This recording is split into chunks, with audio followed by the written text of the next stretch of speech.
Hi guys, welcome back to the channel. I'm Dr. Downey, and today we are going to be talking about a rather controversial topic. This topic pertains to athletes having to suppress their natural testosterone levels in order to compete in the female category. So in this video, I'm going to demonstrate how suppressing natural testosterone levels is quite pointless, and how world athletics who are implementing these policies is being rather inconsistent with this implementation. So for those who don't know, women with differences in sexual development, or DSD, such as Caster Semenya, have been forced to suppress their natural testosterone levels in order to participate in the women's category. World Athletics have recently released a new policy where these female athletes with DSD have to suppress their testosterone levels to less than 2.5 nanomoles per liter for at least 24 months. And the reason they have to do this is because in order for everything to be fair, they have to create a level playing field where no athlete should have a significant performance advantage on anything but dedication, talent, and hard work. So we'll get back to that definition in a little bit and how it's flawed, but essentially they regard having higher testosterone levels as a property advantage. And what they say is that no property advantage should lead to a significant performance advantage. And since testosterone is considered a property advantage, they have to suppress their natural testosterone levels. But I'm sure many of you know how suppressing natural testosterone levels is not going to fix this issue. The reason for that is that having higher testosterone levels through puberty give you a significant advantage, and suppressing this in adulthood is not going to reverse those changes. Furthermore, the cutoff of 2.5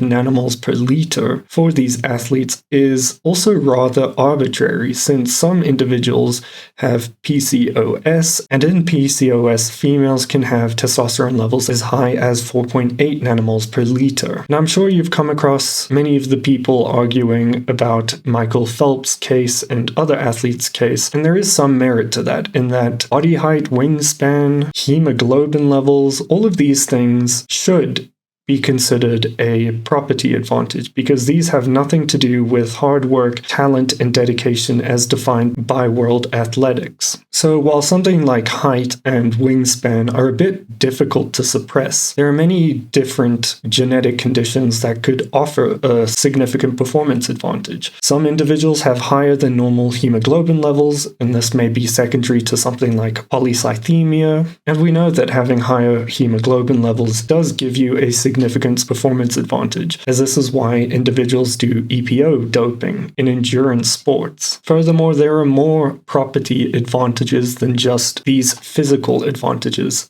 There are things like socioeconomic advantages. If you look at the Olympics, you'll see that smaller or poorer countries do not have as many athletes competing, or don't tend to win categories as often as their richer counterparts. And the reason for this is because they have a better socioeconomic status, which allows them to get better equipment, better coaches. Furthermore, children born into a rich family have a higher chance of reaching these top levels of athletics. So one could consider this a performance advantage. There are things like hypoxic tents that have lower than normal oxygen levels and increase individuals' hemoglobin levels. However, not every country can afford this. But the WA doesn't seem to be doing anything about that. Some might argue that testosterone is different to this because in every category it has this all-purpose benefit, i.e., if you have higher testosterone levels than your counterpart, you are more likely to have a significant performance advantage. We know that testosterone levels do have a significant role to play in athletics, and we can see this with the studies around hypogonadal men versus those with normal testosterone levels and how they each perform. But again, is suppressing this the way to go forward? Because as I've mentioned, if you've experienced higher testosterone levels during puberty, you are more likely to have a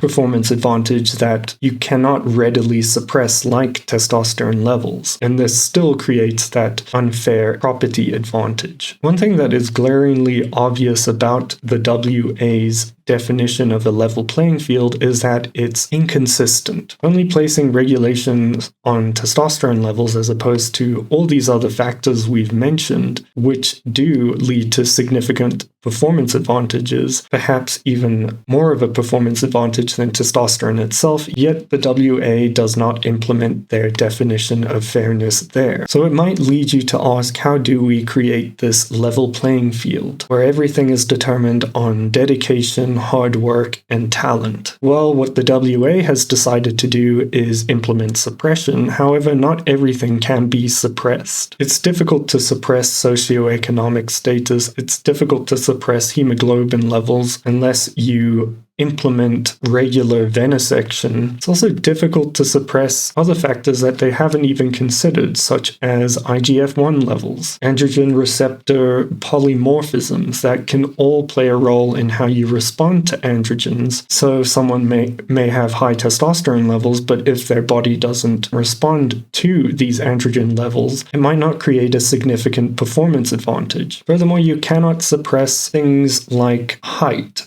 that are important in something like basketball, which gives you a significant performance advantage. Furthermore, lowering testosterone levels doesn't come without its risks, and it's quite easy to see these risks if you look at studies done in individuals transitioning. But now World Athletics is forcing you to take these risks in order to play in the category that best represents you. So as you can kind of see, I think this definition that they've developed to justify the suppression of natural testosterone levels is rather inconsistent and should probably just be disbanded. Other ways of possibly creating a level playing field would be through allowing everyone to enhance themselves to a certain level. However, again, this isn't very easy to implement across all property advantages. For example, you can't just increase everyone's socioeconomic status or increase everyone's height so everyone gets a fair shot at playing basketball. Other ways of trying to create this level playing field would include something like an open category. Now, the problem with this is that we already have an open category, and that is that the male category is technically open because women with DSD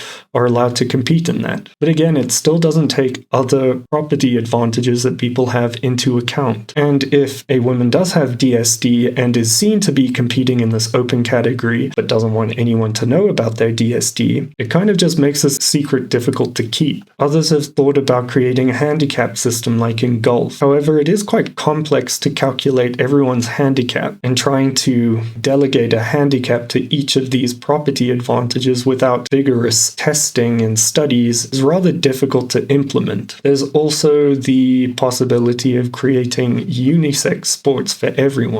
There's also the possibility of just having unisex sports, but again, things like socioeconomic status, height, and things other than testosterone still play a significant role in giving one a performance advantage. Now, the last hypothesis on trying to create this level playing field is a categorical system. And essentially what this means is that sport will become like Paralympics, where there are different categories for specific races, like the 100-meter sprint. In the Paralympics, there's the 100-meter sprint for those who have impairment in sight or impairment in their lower limbs. And whilst I think this could possibly be a better way forward, it still comes with its problems. Higher categories would gain more public attention. Other categories are not as popular. And in the case of women, because if we look at, let's say, 100-meter sprint times, women's times are lower than that of men.